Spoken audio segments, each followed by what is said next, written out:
Hello everyone, this is AJ with YourSongPlan.com. Today I'd like to go over what I think are the 5 stages of songwriting, at least the 5 stages that I go through. You may not go through all 5 of these stages, you may go through them in different order. These are the 5 stages that I use every time I write a song. Alright, let's dive in. So the 5 stages of songwriting that I use are the idea, lyrics and melody, structure, arrangement, and instrumentation. What we'll do is briefly I'll go over what each of these stages are, and then free tips on how to complete each stage. Alright, so the very first stage of songwriting is the idea, and it's very hard to write songs without an idea. The idea is the original idea of your song. Might be a lyrical or instrumental hook, something that acts as a springboard for the rest of your song. So here are a few tips to get your idea. The first one is to go somewhere inspiring, somewhere you know you'll be inspired. Like if you like to go hiking or fishing or swimming, do that and get inspired. The second tip is to write it down. I know this from personal experience. I've lost a lot of good ideas for songs by not writing them down when I thought of them. The third tip is to use events from your life. So if you're going through a particular event in your life, probably a lot of people are going through that event or have been through that event, and they'll be able to relate to your song that way. Alright, the second stage of songwriting is lyrics and melody, and that's the sung lyrics and melody. Lyrics and melody that you're going to sing.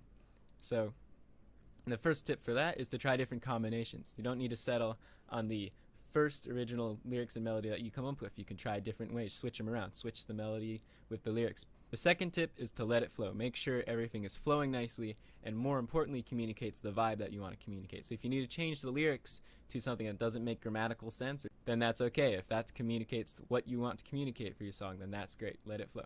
The third tip is to let the lyrics serve the melody. So if there's a fight between the lyrics and the melody, if these lyrics are not fitting with this melody, change the lyrics rather than change the melody if your melody is good, because your melody is more important to communicating what you want.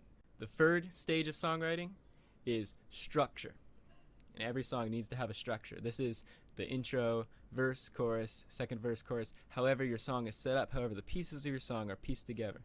And so the tips we have for that are: the first tip is to play your song over and over until it fits together, and hopefully it'll fit together. If you keep playing it over and over, you'll know where the verse needs to be, where the chorus needs to be, what you need to do for the bridge, right?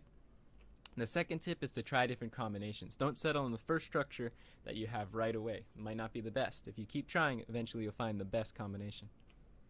The third tip is to make sure it serves the song. So you may think that your structure is generic or cliche, whatever. If it's serving your song, it's doing the right thing. If you think your structure is wacky, it doesn't sound like any other songs, none of the songs have a bridge before the second verse, whatever. If that's what serves your song, if that's how your song needs to go, then that's how it goes. Alright, so the fourth stage of songwriting is the arrangement. And the arrangement is what instruments are playing where in your song. So the tips we have for the arrangement are: listen to similar songs, see what instruments they're using, see where the instruments are playing. Like for example, if you're doing a rock song, there's going to be electric guitar, probably acoustic guitar, drums, bass, keyboard, organ, right?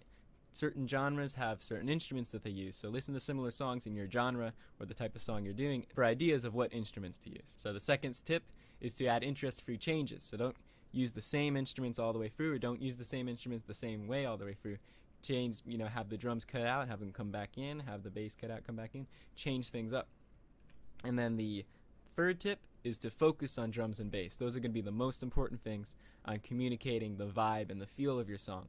So make sure you have those come in and come out in the right spots, and build and drop at the right spots. The fifth and final stage I use in songwriting is instrumentation. So we know what instruments are going to be playing and when they're going to be playing. Now we're going to need to know exactly what they'll be playing. So the first tip is to be creative. Use weird new things that people may have not heard too often or even never before. Try to be as creative as you can with that, but again, make sure that it fits and serves the vibe of your song, what feeling you're looking for. Second tip is to use different textures. So for example, if you already have a guitar part going on, you don't necessarily want to use another guitar part. Maybe you can use a piano part or a pad part or strings or something unique, maybe electric guitar.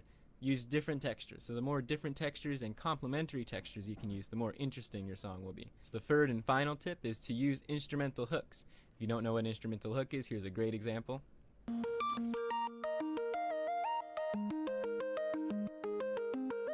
So we know exactly what that song is. It's Fireflies, right? How do we know that? Because of that instrumental hook is so unique and iconic, and we know exactly what that song is. That's what an instrumental hook is. It's a unique, iconic bit of instrumentation that when someone hears it, they'll know exactly what it is and they'll relate it to your song.